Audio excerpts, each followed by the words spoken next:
Behold, the Akbolto Prime, a glorious pair of bolt guns that will mow through crowds with the greatest of ease, with their consistent criticals and fair status. While these weapons do have travel time, they also have the bolt effect, which will violently ragdoll any enemy that they kill. If that enemy flies into its fellows, they will deal some collateral damage, which is glorious. This weapon has good single target damage as well.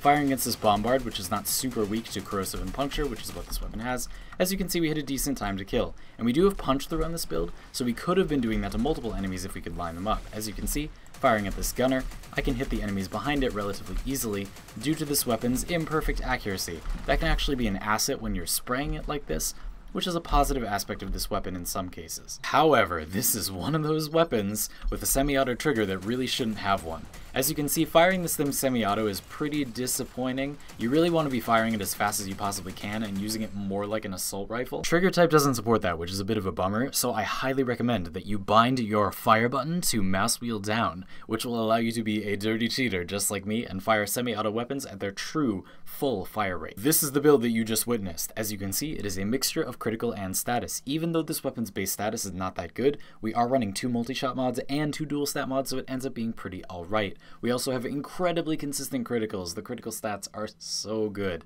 And as you can see, I've added Seeker for the last mod due to its imperfect accuracy and tendency to be strongest when you're spraying through crowds of enemies. The base supplemental stats are just outstanding on this weapon. As you can see, very consistent critical stats like you saw, decent fire rate. Again, that trigger type is really pissing me off, but it's a good fire rate, good magazine size, really fast reload, and then the status seems okay. Again, it ends up being fine, and the base damage looks awful. It doesn't really matter that much. This weapon is a really good poster child for the idea that weapons basically succeed based on their supplemental stats. Raw damage never really got any weapon anywhere. This weapon comes with 3 V polarities and a dash innately, which is awesome. So even if you want to do a full build like this, you only need 1 forma at most. And even if you wanted to run primed heated charge, which I don't run instead of Seeker because I want lots of corrosive procs, I don't want heat procs interrupting that, but this would add a lot of damage, and if you want to add it, you don't need more forma. It still fits basically all the mods you could ever want on it on 1 forma, which is awesome. It looks really cool, but I'm not that thrilled about the way this weapon sounds.